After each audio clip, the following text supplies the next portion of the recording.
I'm Lexi Davis, a love embodiment coach who helps people create a love that feels like home, and I'm here to bring more romance and playfulness into the world.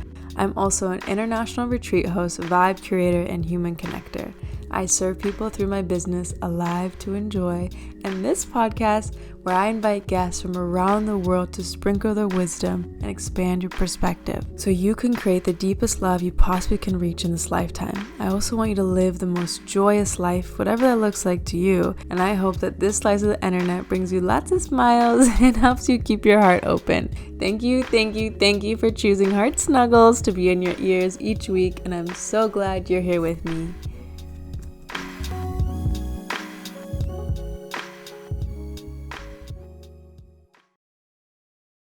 Welcome, Heart Snugglers. So happy to have you here today. I brought a recurring guest and one of my favorite people from Australia that I was so blessed to work with.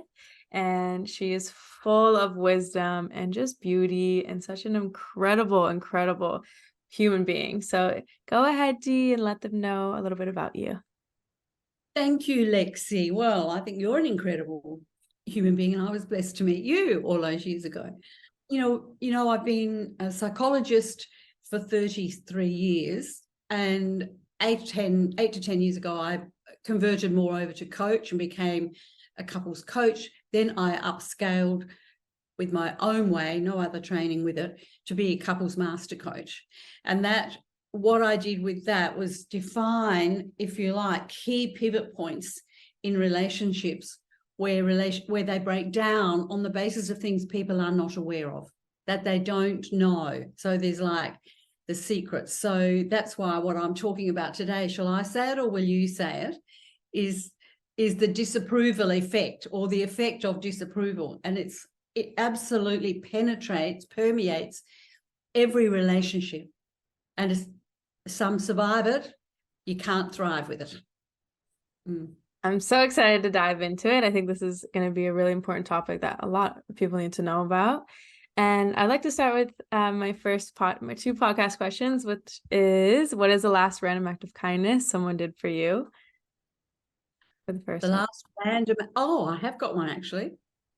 So a friend, it was random and very kind, was a friend who's in the marketing space. I came up with a name for my podcast that's coming up, and I was just lightly telling her we're having a drink, and I'm saying, I'm thinking I'm doing a podcast of this just because she'd be interested.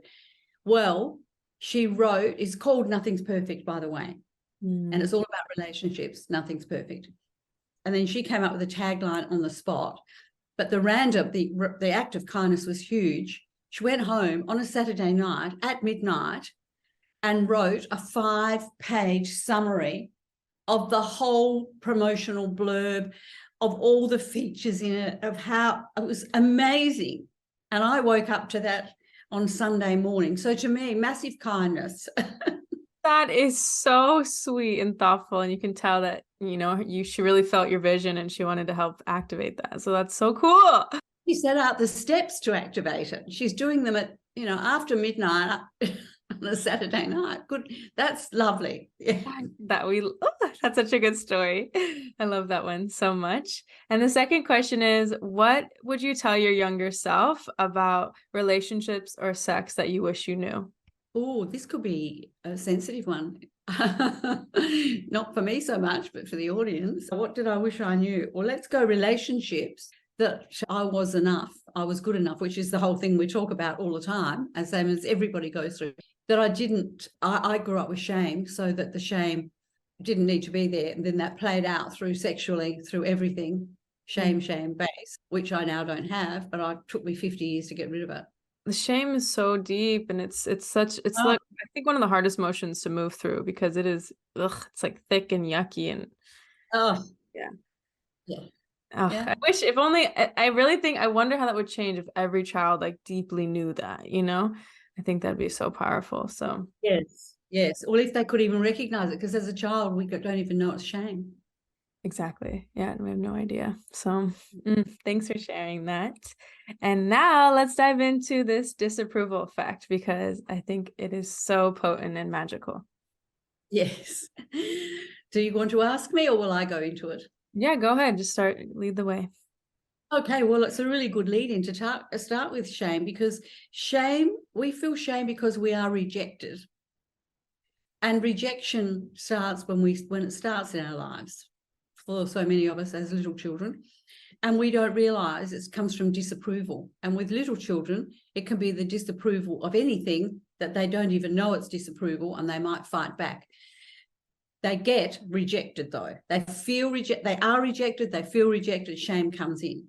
Then we go on the chain reactions, the sequence of events rolls out, and another sense of disapproval comes in school, in class, friends, the whole isolation of one friendship group, another, the bullying we know about, is all disapproval messaging that rejects somebody and forces them down to think less of themselves. And then some people it's like incapacitated emotionally because of disapproval from others, and they don't even know it is disapproval. It's interesting, isn't it? And so for me, I've been crystallizing this word disapproval for years in my sessions with all my couples, which is a lot of couples now. Lexi, I'm up over 5,500. Gosh. A lot, isn't it? It's a lot in anyone's career. And I've regularly used it, but never thought to encapsulate it as a theme until fairly recently. Probably 2 years ago, it started to well up more and more and more for me to go, there's a kernel of an idea there that if people had that, they would be more mindful about not holding themselves back so they don't show disapproval. And if you don't show disapproval to someone else, it's more likely they won't reciprocate or retaliate with disapproval. So we'll kind of neutralize it, stamp it out if we know enough about it. Yeah, it is such a cycle. For instance, when I recently, as I was going through this breakup, like he was the one to initiate it, and immediately I felt all this hurt and like anger wanting to come out and like fight back at him. And it took me a second to like drop back in and remember, like, I only want to love this man. So I'm going to refuse to do that. But it's just like our natural instinct you rejected me, I'm going to reject you and hurt you back. And so yes. I saw it in that moment. I'm like, whoa, yeah. It's so easy to do that. Yeah. Good on you. That's because you have evolved so much, Lexi. You really are. While it was an awful background for you to take you to this point, look how far you've come at such a young age. I'm very proud of you. And it's just amazing. See, the thing is, I go back to my older era too, and a similar idea. And I am an old duck, as you can see. I was married in 1969 and dated for 5 years prior, and it was not a good relationship. It really wasn't. But I was coming out of a home life that wasn't good, and I went there and it seemed safe and secure. Wasn't. So the day we got married, and I know I was speaking to a client in Las Vegas this morning, so I know it was 100 degrees over there in Las Vegas this morning. Well, it was 104 degrees on the day I was married. And those big long days and whatever, and the whole thing, big wedding day. It was back in the more formal wedding days. So the wedding, the whole deal starts at 6 a.m. in the morning. We don't finish back in our hotel room till midnight.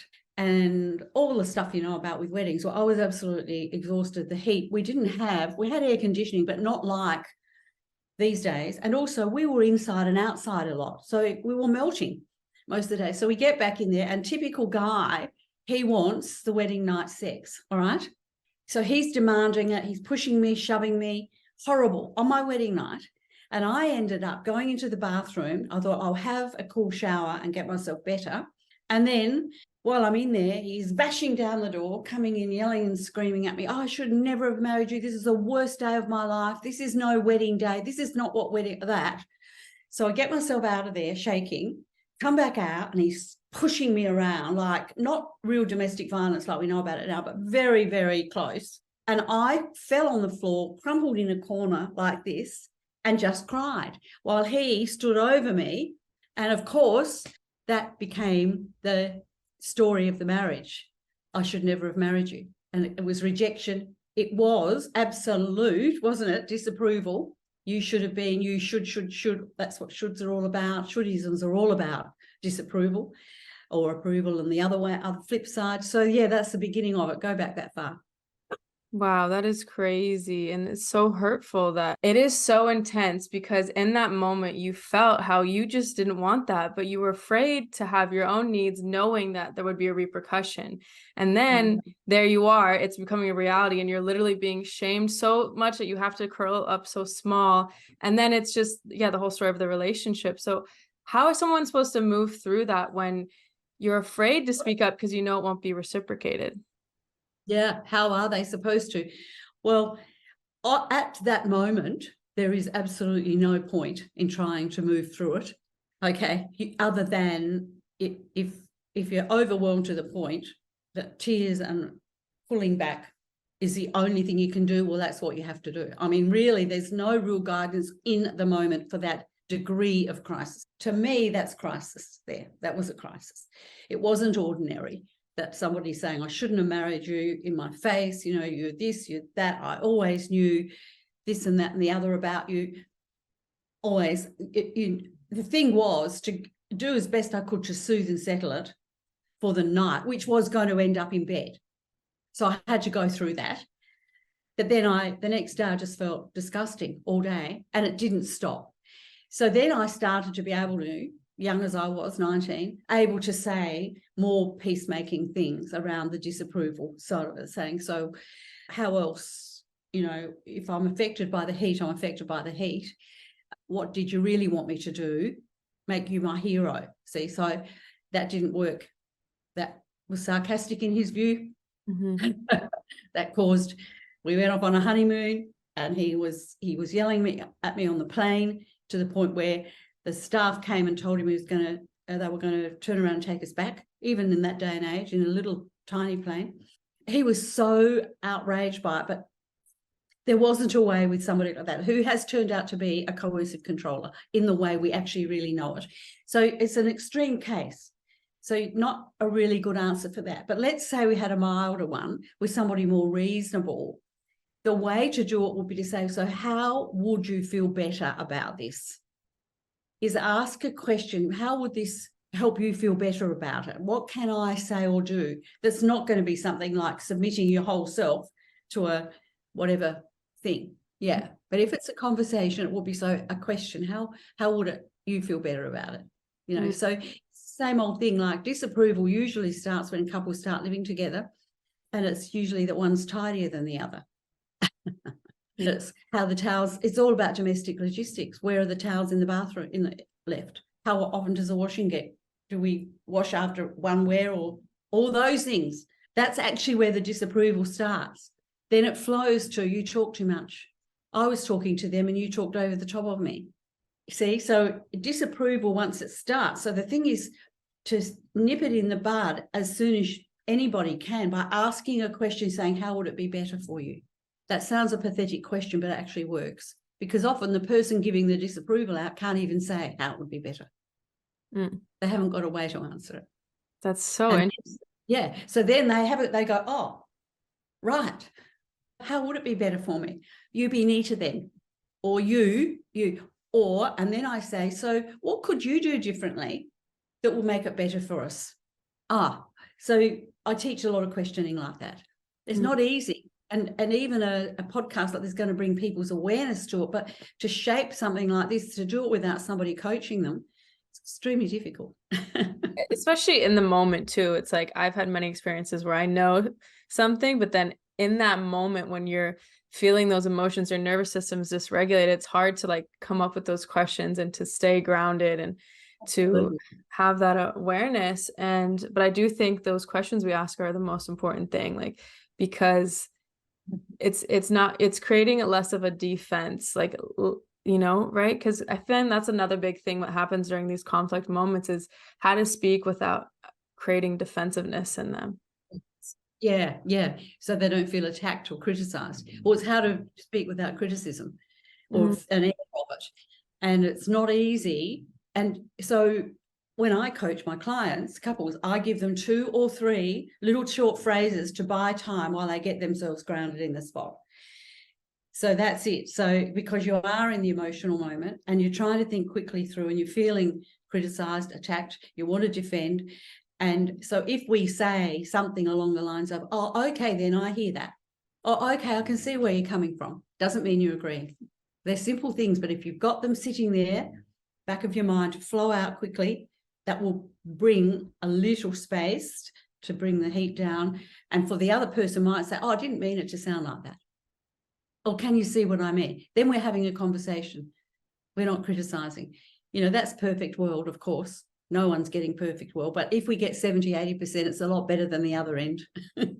Yeah, and it's so interesting too. Like I love what you said, because that little pause can create a huge difference. Whereas if it starts spiraling, like kind of like you're saying, the disapproval of it just keeps going, and then you really hurt each other, and then you have to repair from that, and it's just like, yeah.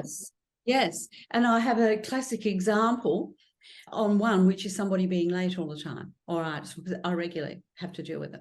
Mm-hmm. So we heading it off first.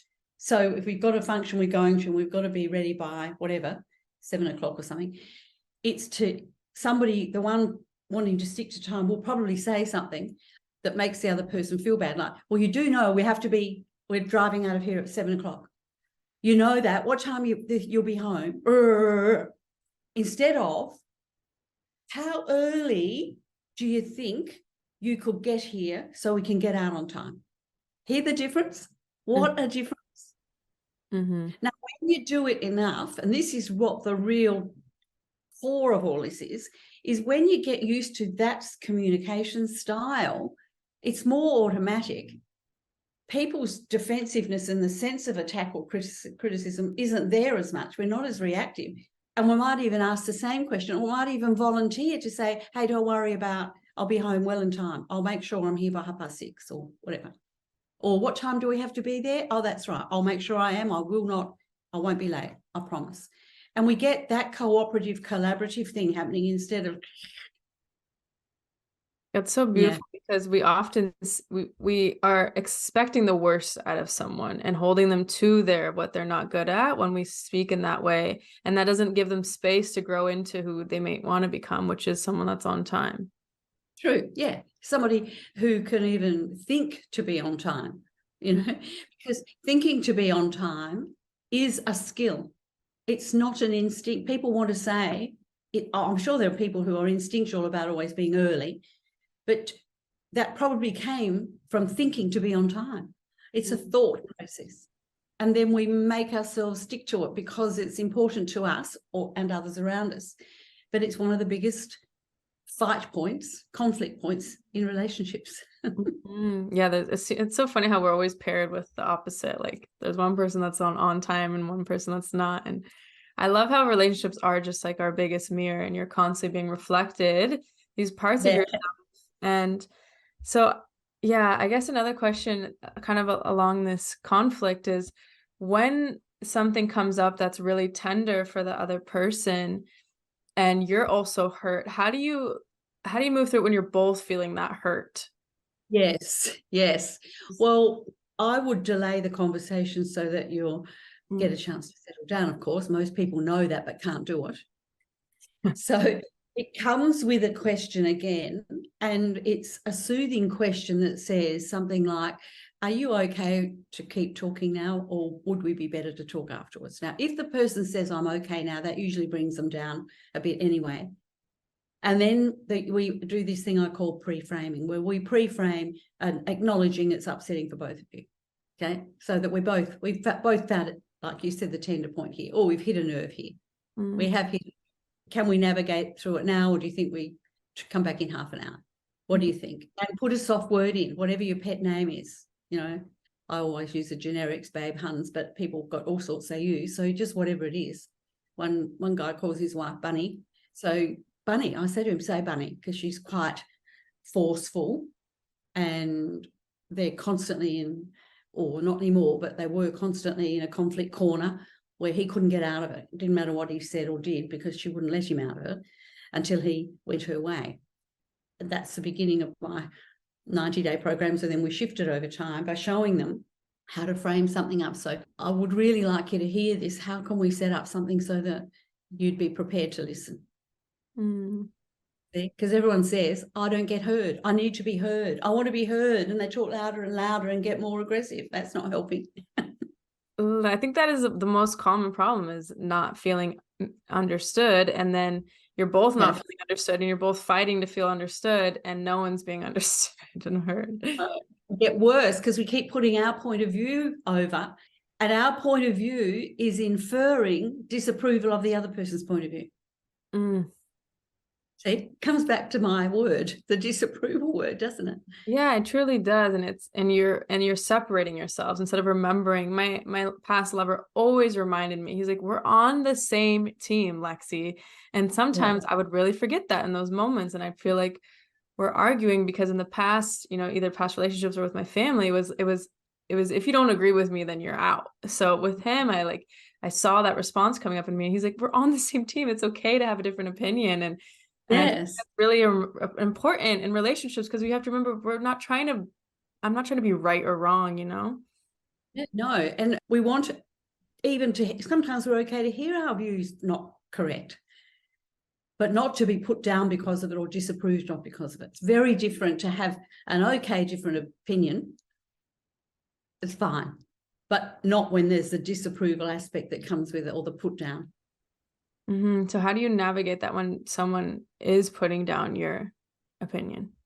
Yeah, well, it's really the similar idea is to ask the question, so how can we get a better outcome here? I know I can hear the framing parties and I can hear you have a different view on this, and my view's not really being heard. How could I say it so it would be? It's important to me that we talk about mine as well. Can you see we're only talking about your point of view? Or can you see it'd be good if we talked about both? See, questions work. Now, I'm talking like there's a perfect two people there that are going to go, oh, yes, sweetheart. Oh, yes, darling. But that's not the reality. So there's going to be pushback. And it's about sticking to the guns, though, where you're saying, yes, I hear that. Okay, I hear that. I can understand why you might think that. Yeah, I can see it. I can see your point. Doesn't mean you agree with it, though. Mm-hmm. Yeah. As soon as you see somebody, I can see your point, there's an interesting shift in their energy usually. And I say this, I have another mantra, which is the main one I use actually, which is, you will never, ever go wrong by allowing the other person to be right unless it's life or death. Unless it's, we're driving across a train track and the train's coming and you're not listening to me. There's a train. No, but if it's not life and death, let them be right. You can circle back. Then we circle back and go, can we just have another look at that? A question, soft question. Could we, is there some way we could talk about that again? No, you might still get another. Ooh. And if you've got too many of them in the early stages of the relationship, you wouldn't continue it. Mm-hmm. It wouldn't be there. But if you're in a longer term one, married, got kids and everything, then you would think there'd be enough at stake to say, okay, yeah, fair enough, yeah. Yeah. Mm-hmm. Not would it be okay if I say my piece? No, that won't work. So can we just circle back around on that again? Yeah. And usually that other person will be happy to, if they want a balanced, solid, thriving relationship. Yeah. But if they don't and they want to be in the control seat, that requires more than we can do on this podcast. That's for sure. But actually, that sparked up a question in me, which I've been contemplating recently, is how quickly people give up in relationships nowadays, and how it's like, oh, if you don't meet these standards, or oh, if we have this, then it's done. So what is your perspective on that? Right. Yes, I do have one. I've actually written an article on it recently, because the red flags, because everyone's reading the internet about all the red flags. Dr. Google's got red flags everywhere. Mm-hmm. And they're not necessarily a red flag. Somebody's just loved to get their name out there in an article around it and made them up, some of them. So words like red flags, all the other words we know about, gaslighting, narcissism, they're all taken over, and they aren't necessarily even there at all. So it's about watching it, maybe harnessing your emotions in a little bit while you just observe and test it out a bit. Ask some questions, test it out, rather than run away from it. If there's, ask yourself, what are my feelings about? Is it just pure physical attraction, or is there some intellectual connection deep? Is there soul connection? Is there enough there? Are we able to create a way to speak about things and be different? Everyone's different. I don't know if that's answered your question or not. No, it has. And I think where's the line of, just giving up too soon versus we can work through anything? Because I feel like technically, obviously, you repair so many couples. It's crazy how the depth that you repair. So yeah. Yes. Yeah. So I don't think there is a line I could describe, other than it would depend on if there's children or not children. If there's a family to keep together, then there's a bigger lead time to the line. But if you're in a high conflict relation, if there's seven, I've got 7 couple types, an article on it, I can send it to you. So if it's a high conflict relationship, volatile right from the start, the likelihood of settling that down early enough before children come along is very low. If it's high conflict, that's usually high passion and high love. So we think we're there for the love, but if we cannot get any kind of peace between us and harmony anywhere, that's probably one to say goodbye to sooner than the others. Okay, really high conflict. And I'm talking high conflict where a difference of opinion, it doesn't even become an argument. It goes to a fight, and a hostile, volatile fight, like in a millisecond. If somebody's with a partner that's doing that all the time, there's probably not much point in pushing through on that one. If there was somebody, though, that's more likely to quietly resist and more do their own thing, having difficulty merging as a couple, which I call conscious coupling, if they're having that can be fixed. That's all doable, but with help. But it does require patience and tolerance that this day and age doesn't give us a lot of.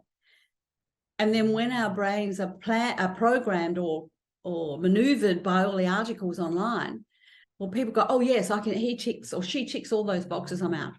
And they're not maybe ticking them at all. It's a perception. But I also say, if somebody wants out, if anyone, male or female, is with a partner who wants out and there's no children involved to worry about keeping family and everything together, different story if there is, but if there are none, then I say let them go. It's the bird in the cage thing. If a bird keeps banging at the cage bars, open the door and let it out. If it goes and doesn't come back, it never was yours. If it comes back, it's yours.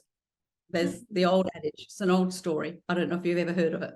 I haven't, but I mean, they always say, whatever you love, set it free. So, but I like that visual analogy more because it makes sense, and we shouldn't be, that's the trauma response in us is like, oh no, they're trying to leave. Like I must show them my best self. I must pour so much love into them, and then just like try to keep them around. And that's not the energy.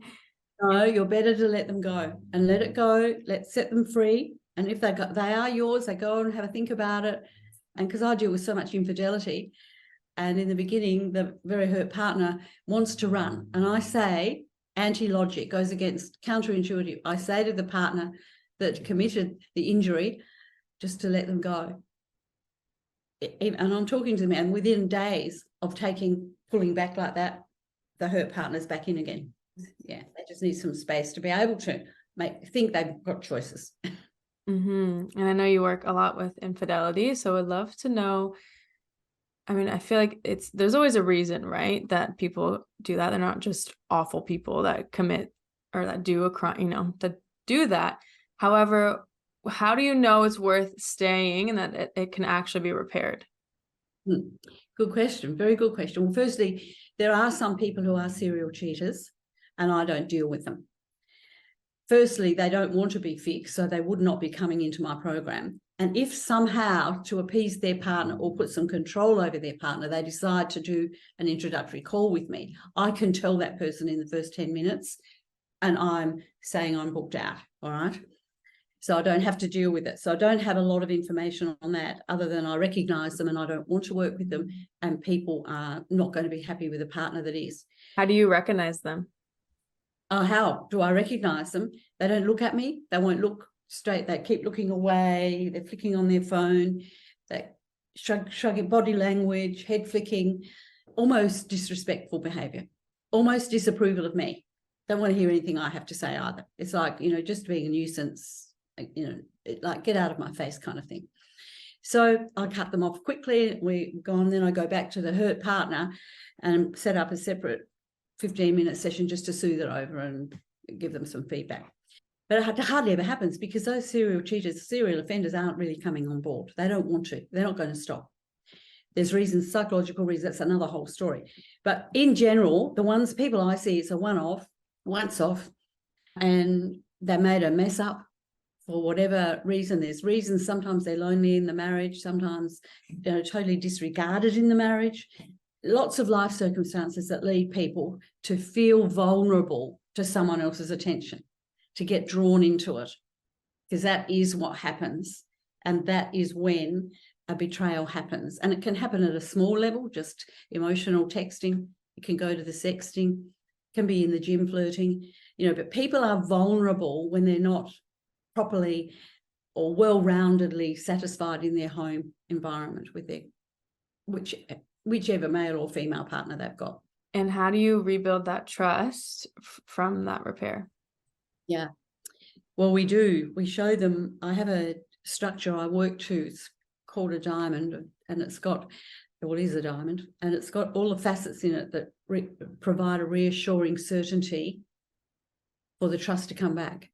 And the trust is coming back strongly. I run 90 to 120-day program, and strongly by about 60 days in, the trust is pretty solidly back again. A few little niggly doubts because we've got the partner that did the injuring actually living the life, and they both are contributing to the lifestyle that bonds them and keeps them unified. So that therefore provides a reassurance. Now, if there's a bit of a wobble, I show them how to come back into it again. So that there's, but we do have to have things where people do need to leave jobs because the affair partner was in the workplace or in their business, often talking to people where it's somebody in the business. So that person has to go. There's all sorts of stuff that goes on with it to remove that threat, even though nothing might ever happen again. But how could you face that day in and day out? You can't do it. Nobody's going to. And so that's how I do it. And the person that is the person that didn't commit and is feeling the hurt from that, what can they do with themselves outside of their partner doing something to feel better? Yeah. Well, it's a lot about meditation and self-soothing and retreats. I get them to go on retreats, a week's retreat often, depending on what's going on, where they know they were distant, where they know the relationship was not in a good place and that they'd been ignoring that partner for a long time. Like I've had one lady recently who had 3 children, co-slept. They co-slept with her for nearly 20 years. And so he wasn't in the bed with her, didn't sleep with her from when the first child was about 8 months old. And she thought that was all right. So then he goes off. He's going to be, over all those years, he is going to be attracted to someone else. Yeah. That is a given because he's alone. There's absolutely no comfort in his life, almost nothing. They can't talk about anything, so conversation's minimal.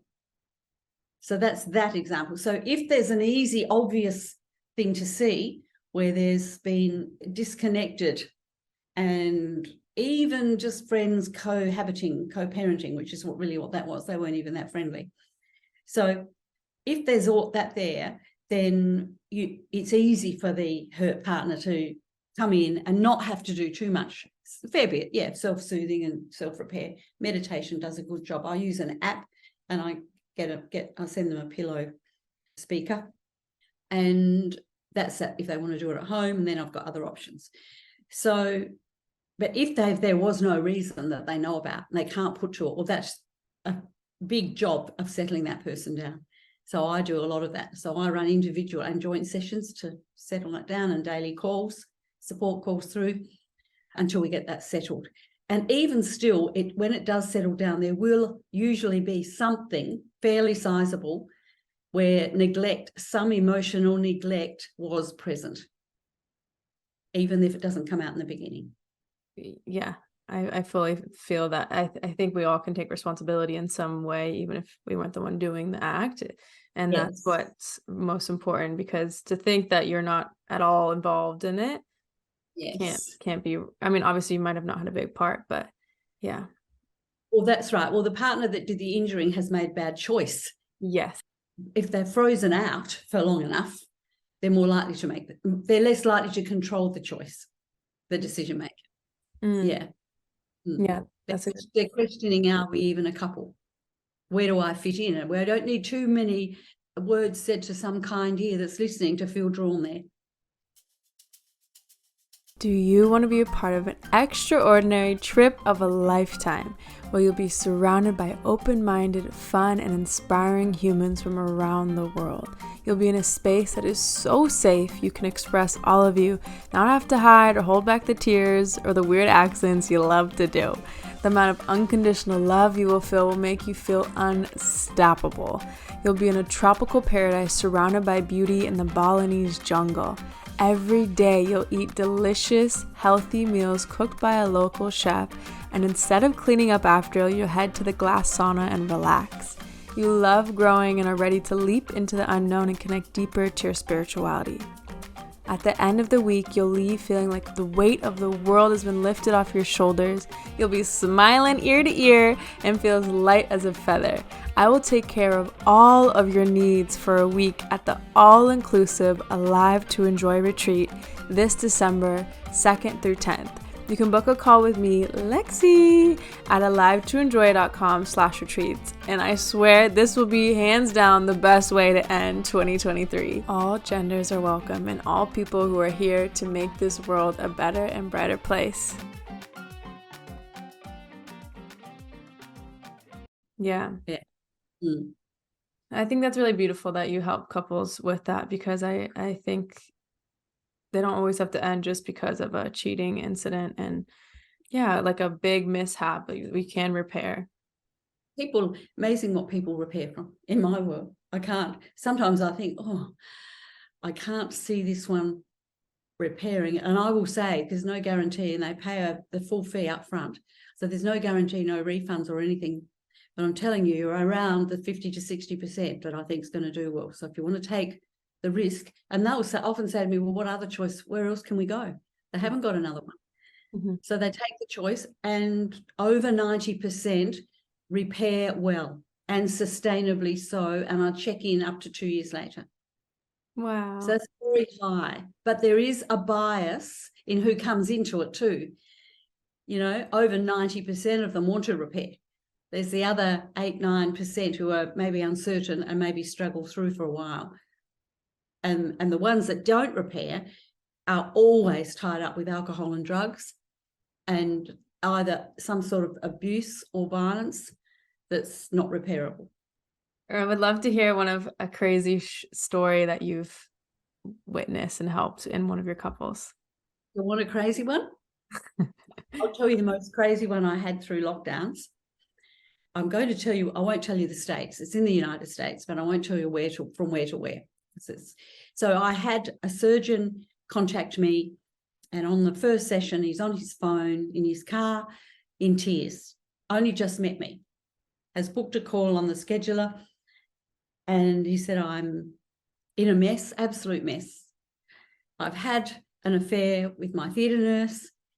My wife is the administrator of the hospital that we were working at. Her husband kicked her, and she let her husband, the nurse's husband, know. So he kicked her out straight away. And his wife kicked him out. And then, because it had been going on a long time, about a year. And then, so they took off across country, him and the theatre nurse, and took a position up at another hospital working together across the other side of the country, just when lockdown started. So just when the flights, so they couldn't get back to see their kids or bring their kids to see them, stopped. So that meant they were stuck there together, frontline workers, in all this stress, didn't know anyone, had no friends there. Anybody else they had as friends had judged them and wiped them off anyway. So they were bound to fail, and they did. So they had a shocking time. And so when he rang me, he'd been negotiating a little bit with his wife. Lockdowns were lifting, it was easier than what it was here in Australia. They could do a bit of travel. And so he went home to talk to her, and they decided they might make it work again. So he then was talked to me in between, went back, divorced the other girl, his nurse, who married, because he'd married her, divorced, then married. Then here I come into it, and he moves himself back across the country to be with his wife. His wife had left the hospital position because she was embarrassed and shamed by it all. Well, they took her back in the most senior admin position she could have gone back into. And he went back to work there too. They took him back and life got restored fairly normally, except for all the hurt and pain, which I dealt with. So that was, normally I do a 90-day program, but I did that one over nearly 8 months, longer than 6 months, but only every now and again. Intense at the beginning, because there were many, many, many factors to bring into that, but they were good. The essence of it was they were good. I've got an absolutely beautiful testimonial from them. And so that all happened in 2021. And by Christmas 21, they sent me some ridiculously expensive, massive big hamper sent to my front door. And then I got another one from them just last Christmas, 22, a year later, with all the notes in it. So, you know, you wouldn't expect that one to be repaired. That's crazy. Yeah. Oh my gosh. Wow. That makes me so happy that that just makes me so happy that anything is possible. And with the support, and I think that's the biggest thing. It's so important to reach out in those moments and not try to figure it out on your own. And you wouldn't expect a surgeon of note to be sitting in his car with his phone Zoom on, crying. We don't. I've had a lot to do with, I work mainly with people who are prominent people in different professions, and I've had others do it, but not like that the very first time. As soon as we came on and he was clear, he just couldn't talk till he gotten all the tears, floods of tears out. He was almost choking on them. And I said to him, "You're right, man." He went, "It's the first time I've cried." So I come along, there's somebody there to unload on, and they're a 45-minute call. Normally that's an introductory call. And we did in nearly 2 hours. I was just lucky I didn't have anything booked after him. I just could keep on and on and on and on and got him settled. And so we put a plan together, what for him to say to his new wife at home when he got home. But she already knew. She said, "I know we're divorcing. I know that." But she stayed there. She didn't go back to where the other side of the country when he did. She stayed where she was. So it was just interesting. But I've got so many. I would have 200, 300, 400, 500 stories like that. I know. I remember when I worked with you, it was crazy. I was just blown away. So yeah, it just shows how skilled you are, because that's not an easy thing to repair, and the way that you're able to see people and harmonize it back together is so incredible. Oh, yeah. I'm wondering, like, what are the main things that help to harmonize those relationships? The main thing, well, firstly, they have to have enough depth of feeling for each other. They have to want to. So they want to, then they realize they can. And then the main thing is changing their perception of what the other one is saying.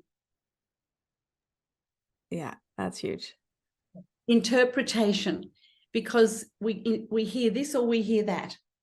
We hear it through our own filters. Like, "I'll be home at 7" could mean I might be running late. I'll try to be home at 7, or I'll definitely be home at 7, or "Be ready for me. Be ready because I'm going to whiz by and grab you at 7," depending on the circumstances. And you'd think we all know what that is at the time, but that's one key point of so many fights with couples. Timing. You're coming home. You said you'd be here at 7. I've been ready. Babysitter's here. I'm standing waiting.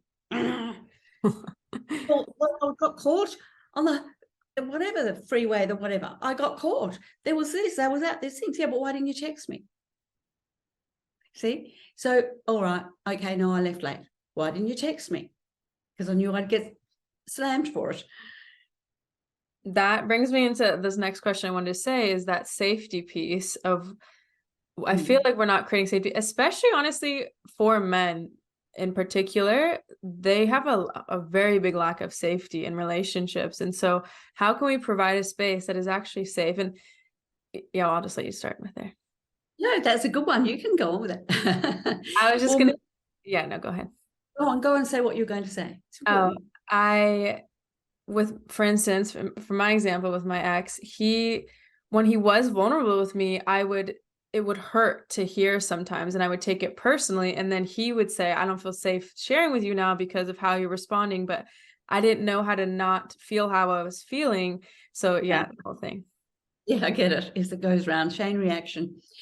So yes, well, what I coach in is taking outside of your own emotional sense and going over to them. Put yourself in their shoes.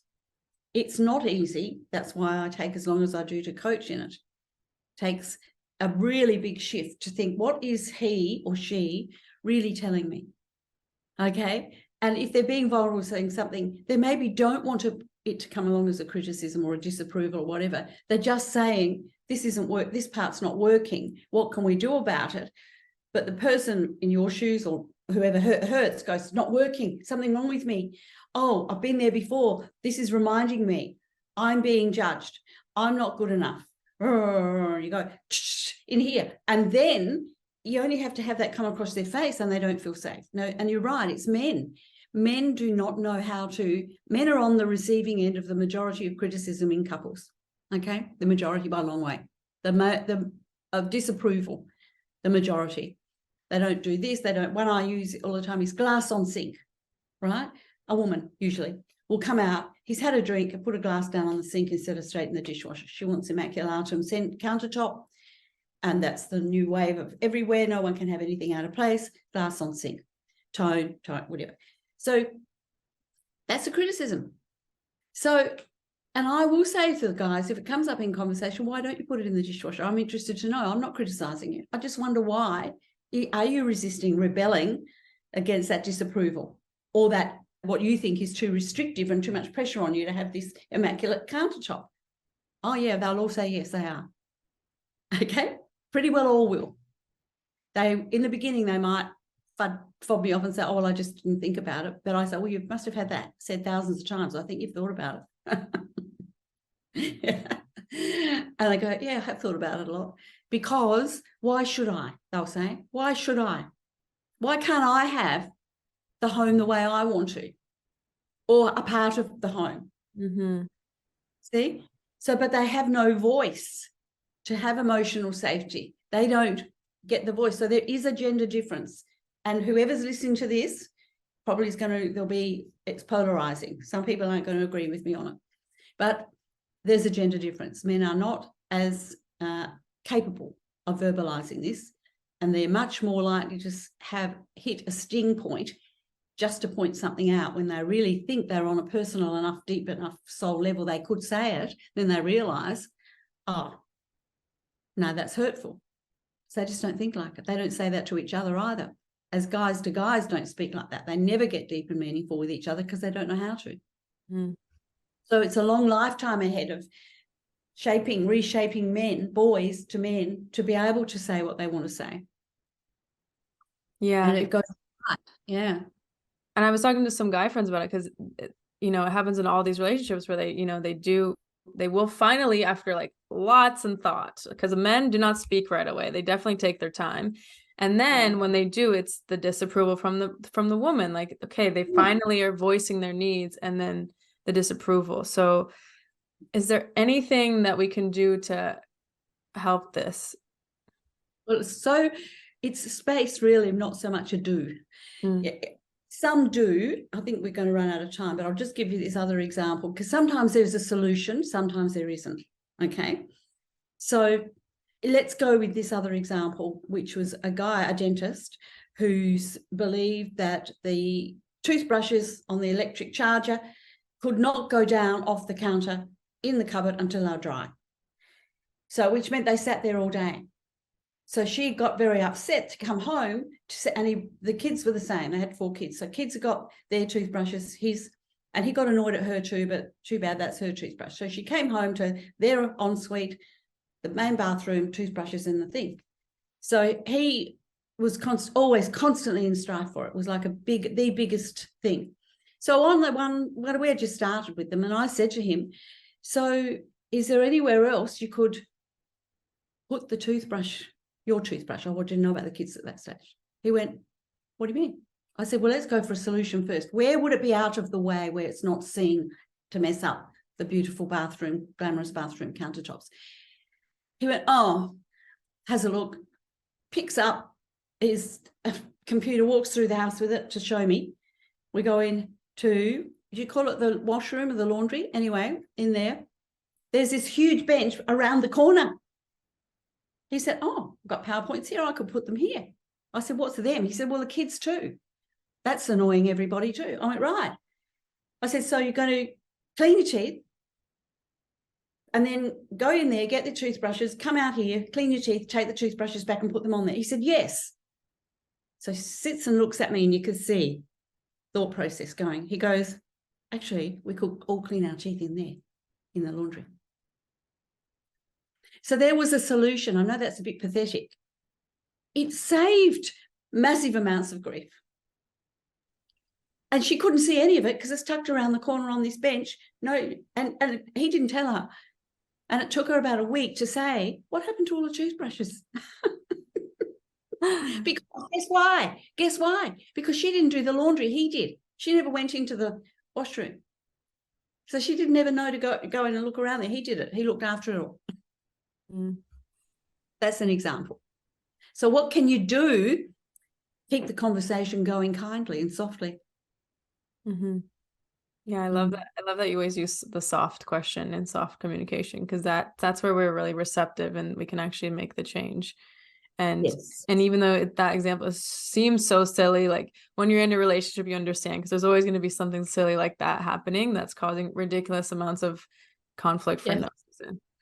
Yeah, exactly. It's domestic logistics, that the front end representation of everything else behind. The fighting over the domestic logistics. Yes. Yeah. Oh, okay. Well, thank you so much. Last question is, what was your favorite romantic moment or one moment that you've had in your life? Oh, dear. Oh, I needed to know that one was coming. Oh, I've got to think about my favorite romantic moment. Probably, I married a second time after the first husband, and I was proposed to on a beach in Koh Samui in Thailand. Oh. No ring, because it was all emotional and beautiful, and we weren't that prepared with stuff. But that was beautiful. And then a very special dinner had all been set up afterwards, but it was just the two of us in Koh Samui, so that was lovely. That's so sweet. And I love that it was a true, just like emotional moment that true one. Yes, it was. Yes. Oh, so cute. Yeah. Okay. Thank you so much. Seaweed. I think we use seaweed for a ring. That's so funny. Oh my gosh, that's beautiful. And how can people work with you, and where can they find you? Well, my website is my name, DEETOZER.com. I'm sure you'll, but anyway, that's where they can find me. Everything is there. If they want to make an appointment, there's click the button to go to the scheduler. Everything there to do the call, introductory call, and then we work out from there. Beautiful. Thank you so much, Dee. Right. Thank you so much for having me on, Lexi. I really appreciate it. You made it to the end of the episode, so now it's time for our snuggly heart breath of the day. Place a hand or both hands, if it's safe to do so, over your heart, and take a big breath into your heart center. Open your mouth and let it go. I'm so grateful to have shared this time with you. If you enjoyed this combo, please share with your besties and your fam. And if you're a visual person like me, fly over to YouTube and watch the video. If you want to do a random act of kindness today, please leave a 5-star review so more people in the world can get their heart snuggled.